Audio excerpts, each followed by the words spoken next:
Bienvenue à vous dans cette nouvelle vidéo d'actualité auto, celle du jeudi 15 janvier 2026. Aujourd'hui on va parler des ventes de voitures électriques mondiales qui ont bien augmenté en 2025, mais qui restent globalement très loin d'atteindre les objectifs de vente fixés par les constructeurs. Sur un sujet assez lié, on parlera de la marque Volvo qui vient de tuer sa filiale de fabrication de batteries pour voitures électriques. On parlera de Alfa Romeo qui annonce le restylage de son Junior et surtout une baisse de prix. Nous parlerons également des marques chinoises qui, contrairement à ce que l'on pense, continuent de croire en l'avenir de la motorisation thermique, et chez certaines marques on travaille maintenant carrément sur des gros moteurs thermiques à vocation sportive. Et puis on terminera cette vidéo sur deux bonnes petites nouvelles quand même, avec Volkswagen qui annonce des autonomies augmentées pour ses futurs utilitaires électriques, et surtout le retour d'une marque d'automobile oubliée, Jensen, qui revient en 2026 avec un nouveau concept de GT à moteur V8 qui a l'air quand même assez extraordinaire. Ce sont les sujets de cette vidéo du jeudi 15 janvier 2026, j'espère qu'ils vous intéresseront. Si c'est le cas, je compte sur vous comme d'habitude pour le montrer en soutenant la chaîne gratuitement. Vous pouvez pour ça laisser un like, booster cette vidéo, vous abonner pour les prochaines et laisser un petit commentaire dans lequel vous donnerez votre avis sur l'actu du jour.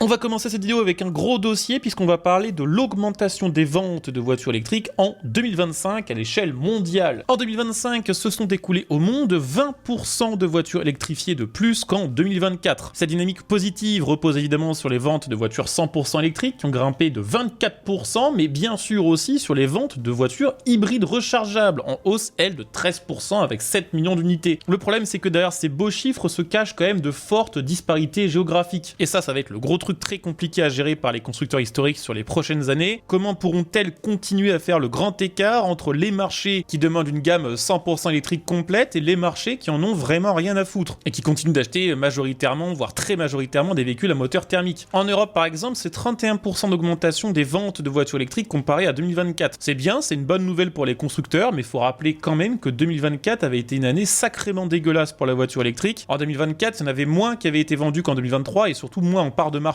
Donc là on a un joli effet d'aubaine où on compare une année vraiment horrible 2024 avec une année à peu près normale 2025. Donc c'est 31% d'augmentation de voitures électriques en Europe et 38% d'hybrides rechargeables. Et ça malgré le fait qu'elles soient pénalisées dans plusieurs de ces marchés, comme en France où les véhicules à hybrides rechargeables sont désormais pénalisés, pas autant qu'un pur thermique, mais on s'en rapproche. Donc plus 31% en Europe et juste de l'autre côté de l'océan Atlantique, moins 6% aux États-Unis. Où leur 2025 c'est un petit peu comme notre 2024 à nous, c'est-à-dire qu'aux États-Unis en 2025 on a arrêté les incitations fiscales, l'équivalent on va dire un petit peu du bonus, et les mêmes causes produisant les mêmes effets. Quand on arrête le bonus à l'achat des voitures électriques, leur vente chute quasiment instantanément, donc ça va être moins 6% là-bas, en sachant que le Canada de son côté c'est moins 41%, en conséquence directe de l'arrêt de ses subventions. En Chine ça s'est très bien passé pour la voiture électrique avec plus 26% d'augmentation en un an, avec 8 millions d'unités de voitures électriques vendues, c'est plus que les autres régions du monde cumulées, avec là aussi un ralentissement qui a commencé à se profiler sur la fin d'année, depuis en gros que la Chine a décidé d'arrêter de subventionner elle aussi la voiture électrique. Donc oui, 2025 a été bien meilleur que 2024 et heureusement vu les investissements réalisés par les marques. Cependant, il y a quand même quelque chose qu'on peut constater partout dans le monde, quand les incitations ou les subventions s'arrêtent, la voiture électrique a quand même tendance globalement à dégringoler. La faute probablement à un marché qui n'est pas encore suffisamment mature et à une technologie qui pour l'instant ne répond pas encore à tous les besoins. En 2025, les marques ont déjà dû faire le grand écart, c'est-à-dire continuer de proposer des gammes équipées de moteurs thermiques tout en continuant d'investir dans la voiture électrique. Ça coûte très cher aux marques et malheureusement c'est pas prêt de s'arrêter puisqu'en 2026 on considère que les ventes de voitures électriques devraient progresser d'environ 10 à 15% en Europe, mais qu'elles risquent au même moment de plonger aux États-Unis d'environ 30%. Ce sera pas un problème pour toutes les marques, par exemple Renault globalement ils en ont un petit peu rien à foutre, leur marché il est principalement européen. Mais ça va être surtout un gros problème pour les marques allemandes pour qui le marché américain est souvent devenu le marché numéro 1 après s'être fait effacer du marché chinois. Et pour elles malheureusement probablement que c'est la fin de l'âge d'or. Sauf revirement stratégique majeur, elles vont devoir rogner beaucoup sur leur marge dans les prochaines années pour pouvoir continuer d'investir dans le thermique et dans l'électrique en même temps. Et ça, en général, les investisseurs, les actionnaires et le marché n'aiment pas trop.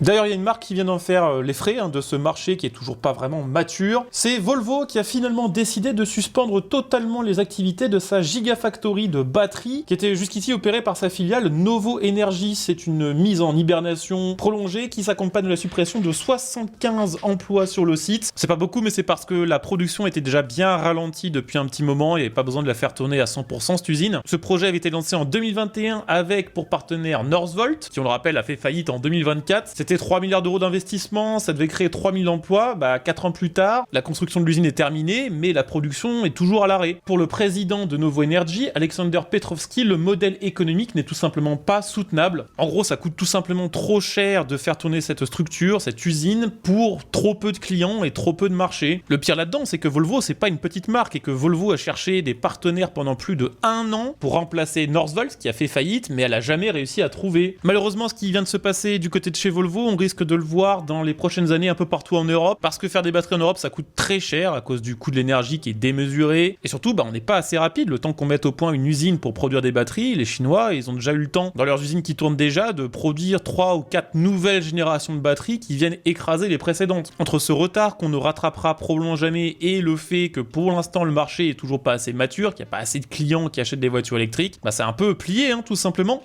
On va aussi parler rapidement de Alfa Romeo qui communique sur le restylage de son SUV Alfa Romeo Tonale. Il est sorti en 2022 et c'est déjà son premier restylage avec une bonne nouvelle quand même, un prix d'appel plus attractif. L'entrée de gamme commencera maintenant à 41 000 € contre 42 500 pour la précédente phase. D'ailleurs, petit détail assez marrant au passage, il faut savoir qu'aux États-Unis, Dodge vendait le Hornet. C'était littéralement le même véhicule avec un autre blason. C'est aussi une marque du groupe Stellantis. Sachez que ça a tellement été un flop aux États-Unis, ce Hornet, qu'ils ne vont même pas essayer de vendre cette nouvelle phase du Tonale. Il va juste disparaître du marché. Alors c'est une nouvelle phase, mais les évolutions restent très mesurées. Il y a quelques différences visuelles avec la calandre et le pare-choc avant légèrement retouchés, des nouvelles jantes qui peuvent atteindre 20 pouces, ainsi que des teintes de carrosserie inédites, comme le vert Monza ou le nouveau rouge Brera. À l'intérieur aussi, les changements sont subtils. Comme le dit Alfa Romeo, en gros, faut comprendre qu'il n'y a pas beaucoup de changements. Il y a une molette sur le sélecteur de vitesse, ainsi que des nouveaux coloris pour le cuir ou pour l'Alcantara. Et puis côté motorisation, c'est la même chose qu'avant, c'est-à-dire la version diesel 1,6 litre de 130 chevaux, une version essence hybridation légère 1,5 litre de 175 chevaux, et une version hybride rechargeable 1,3 litre de 270 chevaux, qui, sauf erreur de ma part, n'est disponible que à partir de l'édition Veloce, qui se vend quand même 50 000 balles. Je vous en parlais dans l'introduction de cette vidéo, mais aussi dans le premier sujet, même si la voiture électrique continue de grimper en Chine, les Chinois et leurs marques n'ont pas décidé de renier le thermique pour autant. On a par exemple la marque Great Wall Motors, qui est très peu connue en Europe, qui mise carrément maintenant sur des moteurs thermiques de grosse cylindrée. Alors faut savoir que cette marque GWM est en train de développer un modèle qu'elle a annoncé comme capable de rivaliser avec la Ferrari SF90. Pour cette voiture sportive, GWM travaille sur un moteur 8 cylindres à plat. C'est une architecture extrêmement rare et surtout à contre-courant des tendances actuelles. D'ailleurs, chose assez folle, ce qu'il faut savoir, c'est que ce moteur 8 cylindres à plat de base n'a pas été développé pour une voiture mais pour une moto. Ça semble fou, mais en Chine, il y a une marque qui a sorti en 2024 la Suo S2000 qui est une moto 8 cylindres.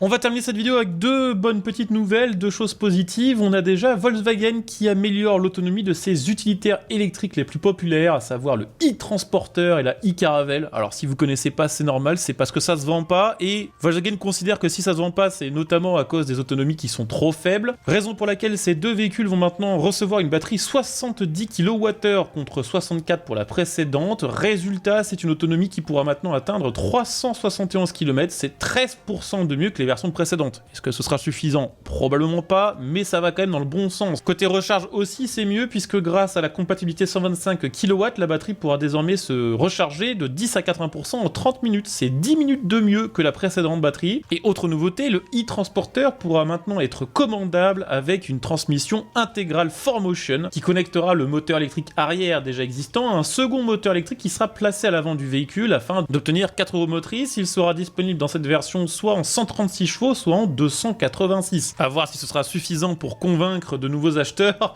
Ceux qui risquent d'être déçus, c'est ceux qui ont acheté leur e-Transporter électrique qui n'existe que depuis 1 an, même pas 1 an d'ailleurs, au même prix avec des plus petites batteries et avec globalement une bien moins bonne technique. Et puis pour terminer avec une autre petite bonne nouvelle et une marque dont on ne parle quasiment jamais, enfin c'est normal parce que la marque n'existait plus, la marque anglaise Jensen veut revenir sur le marché automobile européen et annonce dans les prochaines années à venir un premier modèle, un coupé GT luxueux animé par un moteur V8. Alors on parle ici d'un modèle qui sera vraiment exclusif, qui sera produit dans des toutes petites quantités. D'après les premières informations confirmées sur cette voiture, elle devrait récupérer le V8 6 litres 2 de la Chevrolet Corvette actuelle, qui devrait a priori, et ça c'est quand même assez fou en 2026, être couplé à une boîte 6 vitesses manuelle. Pour en savoir plus, il faudra être patient, il faudra attendre juillet, puisque la première apparition de cette nouvelle voiture se fera au festival Goodwood. Une question quand même me taraude depuis que ça a été annoncé, est-ce que Jensen n'essaierait pas de récupérer les clients de Jaguar qui aurait dû faire exactement ça. Jaguar aurait dû se diriger vers une petite production de voitures extrêmement luxueuses à gros moteur thermique. Ça, je pense que Jensen l'a bien compris et se dit qu'il y aura probablement du monde au portillon. Voilà, c'était les petites actus de ce jeudi. J'espère que la vidéo vous aura intéressé. Si c'est le cas, je compte sur vous pour le montrer en laissant un like, en vous abonnant, en laissant un petit commentaire et en devenant des membres soutien via le bouton rejoindre sous cette vidéo. On se retrouve demain pour la dernière vidéo de la semaine. Ciao!